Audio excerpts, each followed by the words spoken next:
Film dimulai dengan memperlihatkan seorang hakim agung yang baru saja membebaskan seorang bos narkoba bernama Tony. Padahal Tony sering melakukan tindak kejahatan besar, namun tak pernah sekalipun ia berada di dalam jeruji besi.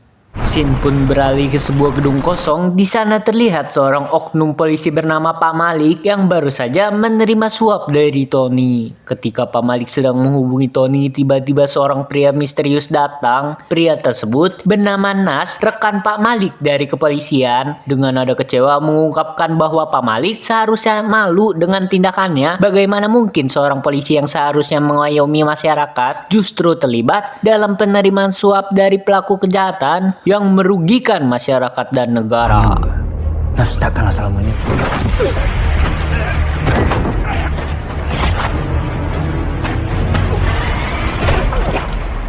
Nas yang tahu hukum itu tumpul ke atas dan runcing ke bawah memutuskan menyiksa Pak Malik dengan cukup brutal karena Nas tahu seharusnya para tikus berdasi layak dihukum mati.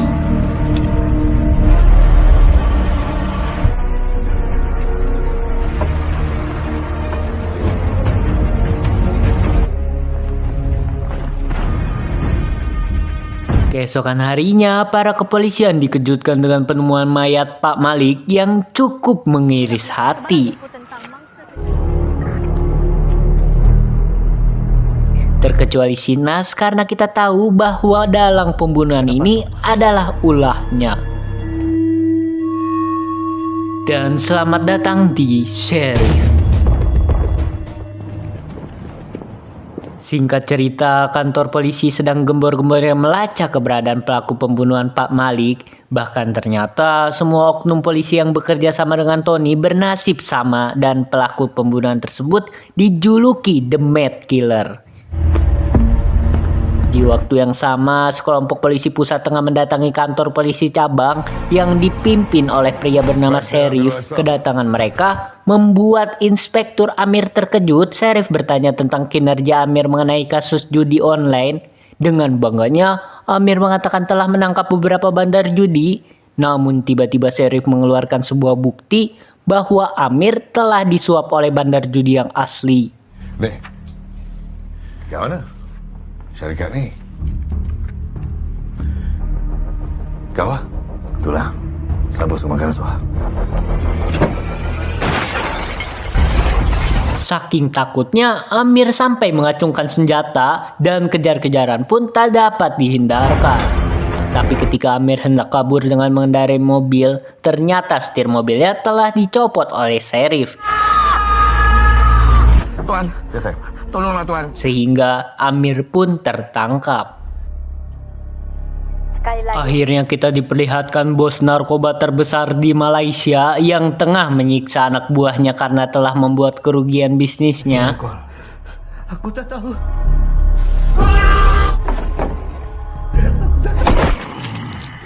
Tony dengan penuh emosi memerintahkan tangan kanannya untuk mencari siapa itu Mad Killer. Lalu scene kembali beralih ke Sheriff yang habis melaksanakan kewajibannya dan menutup kasus suap menyuap. Kita juga akan dibawa ke masa lalu yang ternyata dahulu ayahnya Sheriff adalah seorang oknum polisi yang membawa kabur uang haram. Tiba-tiba komandan polisi datang dan memintanya untuk memecahkan kasus rumit sepanjang masa, yaitu menangkap Mad Killer. Di sisi lain, Nas dihampiri arwah seorang wanita yang bertanya apakah yang Nas lakukan benar. Nas pun bertanya kepada kakaknya mengenai perlakuan Mad Killer kepada oknum polisi. Namun Aisyah mengatakan bahwa semua itu salah karena negara ini punya hukum yang harus dipatuhi dan seharusnya oknum polisi ditahan di dalam jeruji besi lengkap dengan TV, AC, dan kasur yang empuk. Sementara itu, si tangan kanan Tony bernama Kapak sedang memerintahkan anak buahnya untuk mencari keberadaan si Mad Killer. Namun saat Kapak tengah bersantai, tiba-tiba Mad Killer masuk dan langsung meminta Kapak mendatangi sebuah gedung kosong. Di sana Kapak dipaksa dan diinterogasi mengenai di mana markas Tony. Dan keesokan harinya telah ditemukan sebuah mayat, tak lain tak bukan si Kapak serta Mad Killer atau Nas yang sudah berada di sana. Kita tak boleh sesuka hati Prof.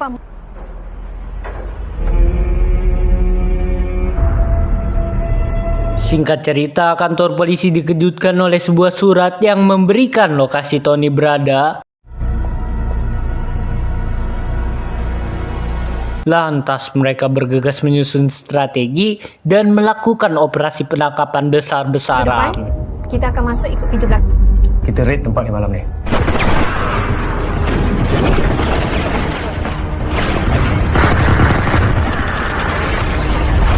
Lepas korang secure area tengah, Tony pun berhasil dihabisi dengan brutal, tapi ternyata itu hanyalah imajinasi si Nas bahwa operasi yang benar baru akan dilakukan.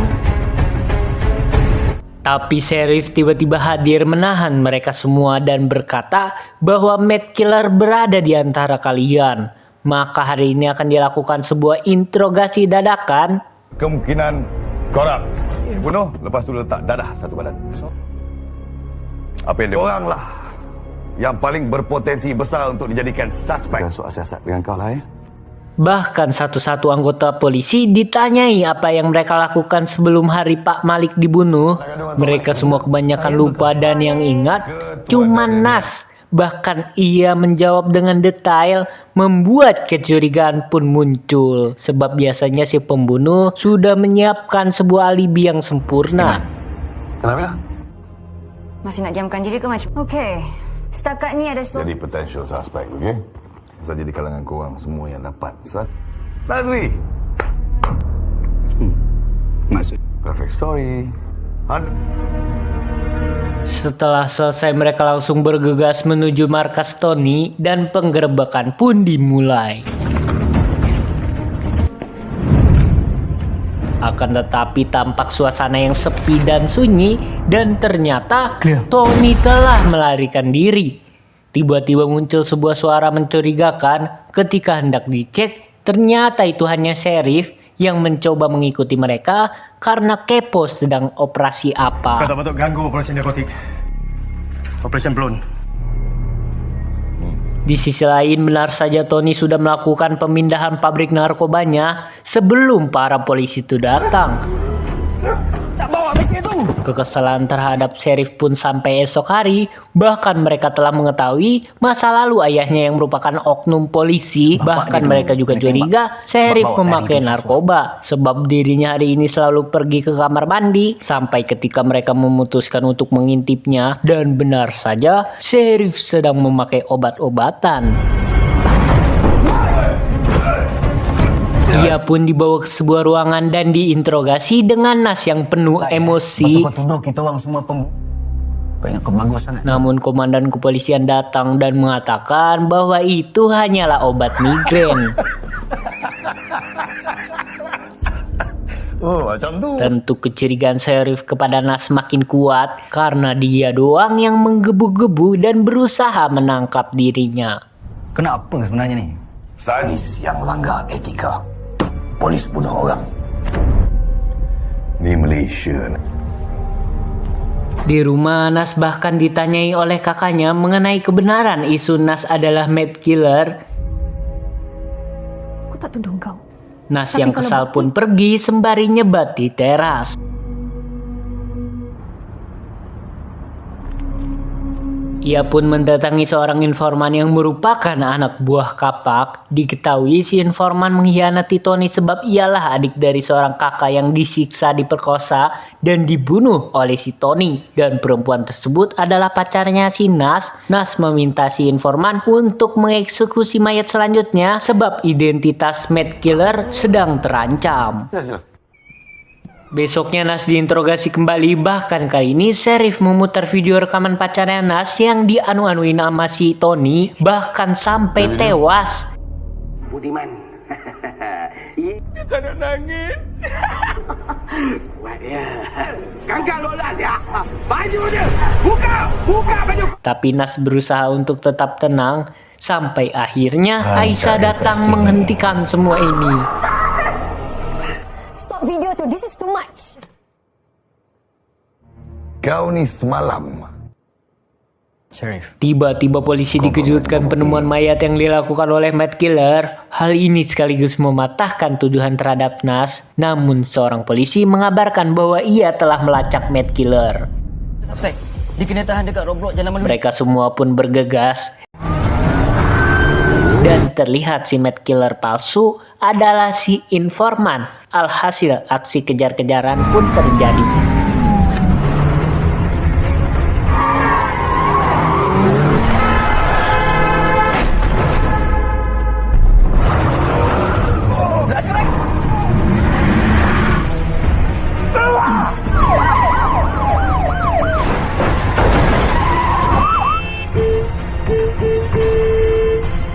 Sheriff pun terpaksa memilih jalan lain, yaitu menabrakkan mobilnya ke si pelaku. Alhasil ia pun berhasil tertangkap. Kita dah jumpa Matt Killer. Nas diminta Sheriff untuk menginterogasinya karena Sheriff masih yakin bahwa di hadapannya saat ini bukanlah Matt Killer yang sebenarnya.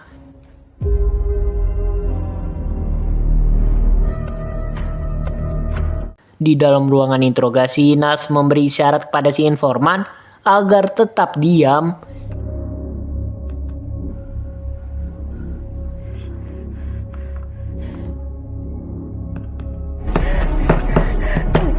Didapati bersalah. Kenapa kau diam? Di saat Nas berhasil membuat kericuhan dan si informan hendak melarikan diri, tiba-tiba si Asep menembak mati si pelaku hingga membuat dirinya diskor. Di sisi lain, Tony berencana untuk membuat anak-anak hasil culikannya diubah menjadi seorang pecandu dengan cara dipaksa untuk mengkonsumsi narkoba dan mereka ditugaskan untuk mengedarkannya dengan tujuan agar Matt Killer berhenti karena gak akan sanggup membunuh anak-anak. Sementara itu, Sheriff mengatakan bahwa di antara mereka ada 2 polisi yang merupakan kacungnya Tony dan mengatakan bahwa dirinya meminta untuk sampaikan pesan tentang dirinya yang bersedia bekerja sama untuk menangkap Matt Killer. Loh, singkat cerita, kita semua akan diperlihatkan siapa oknum polisi yang bekerja sama dengan Tony. Ternyata ia adalah Jen, inspektur yang memimpin penangkapan Matt Killer. Jen menjelaskan bahwa ada seorang polisi pusat bernama Sheriff ingin bekerja sama dengan Tony demi mengungkap dalang Matt Killer yang sebenarnya.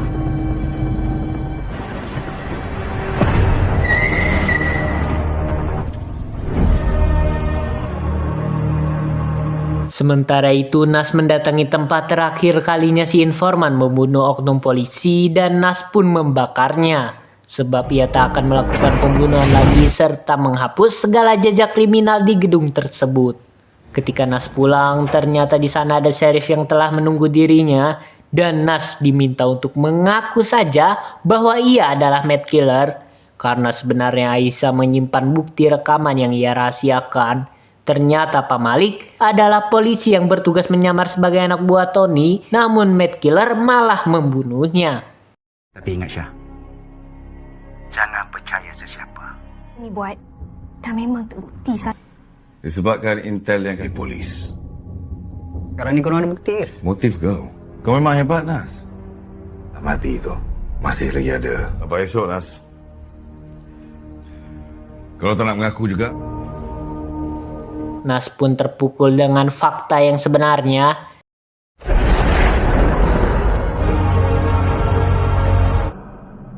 Kau bunuh orang. Sementara itu, Sheriff yang hendak pulang tiba-tiba ditabrak oleh sebuah truk dan dirinya dibawa oleh sekelompok orang dan ternyata juga itu adalah ulahnya si Tony. Sehingga Sheriff yang marah karena mobilnya dihancurkan pun mengamuk. Tak berkenalan dengan DSP Sheriff ni.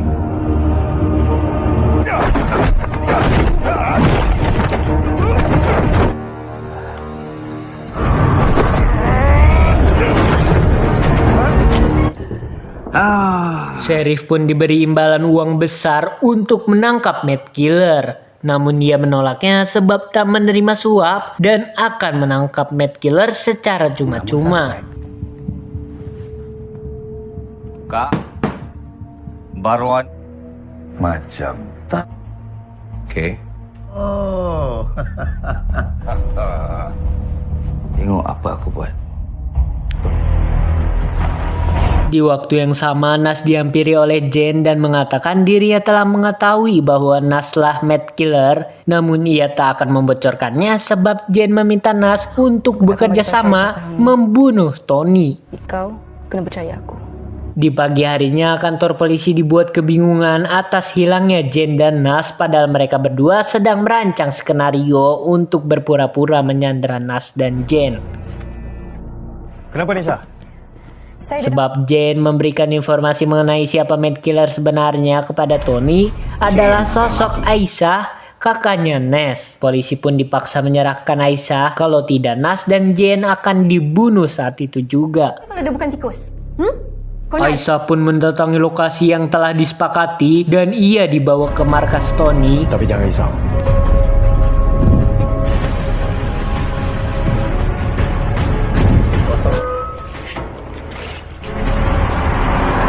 Sementara polisi lainnya mendatangi tempat Jane disekap, namun saat memasuki sebuah bus dan mengira Jane di sana, tiba-tiba Sebab bila orang... Allahu Akbar.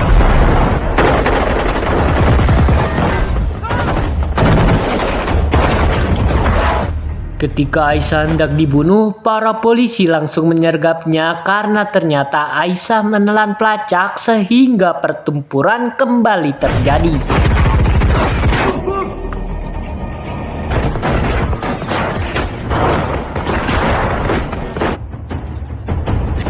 Boleh buat apa-apa kat aku tapi lepas. Jangan sial.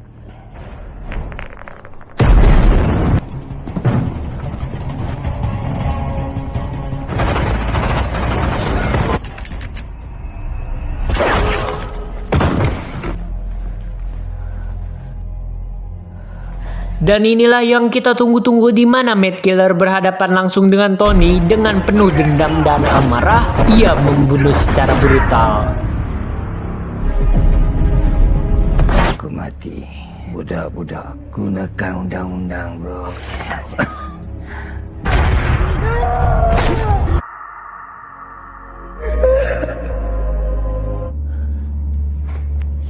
Di sisi lain terjadi kejar-kejaran antara Jane dan Aisyah. Rupanya Jane ingin membunuh Aisyah dan Nas agar tak ada saksi bahwa dirinya ikut terlibat. Namun Nas tiba-tiba muncul dengan senjata yang sudah berada di kepala Jane. Awalnya Nas ingin menghabisi Jane sebab ia adalah polisi yang bekerja sama dengan Tony. Namun karena Aisyah telah tahu bahwa adiknya adalah Mad Killer, berusaha untuk menghentikannya dan malah menembak mati Nas.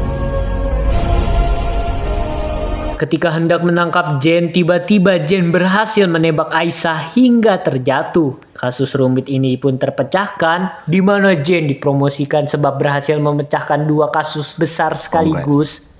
Namun salah satu rekannya berkata bahwa Aisyah tidak mati, melainkan dirawat di rumah sakit. Tapi aku tak boleh buat tanpa. Apa? Jane pun mendatangi ruangan Aisyah dirawat dan hendak meracuni minumannya. Namun tiba-tiba Sheriff masuk dan memberikan sebuah bukti kuat bahwa Aisyah adalah polisi yang bekerja sama dengan Tony. Dan ternyata Aisyah juga baik-baik saja sebab peluru hanya menembus rompinya, tak sampai melukai organ vital. Sehingga Aisyah yang tak ada harapan lagi pun memutuskan untuk mengakhiri hidupnya saja. Masak kau ni kat mahkamah. Pistol tau. Tak apa. Film pun ditutup dengan penangkapan Hakim Agung atas dugaan suap dan film pun berakhir. Endingnya cukup tak terduga dan alurnya membuat saya kesal. Gimana menurut kalian? Coba komen.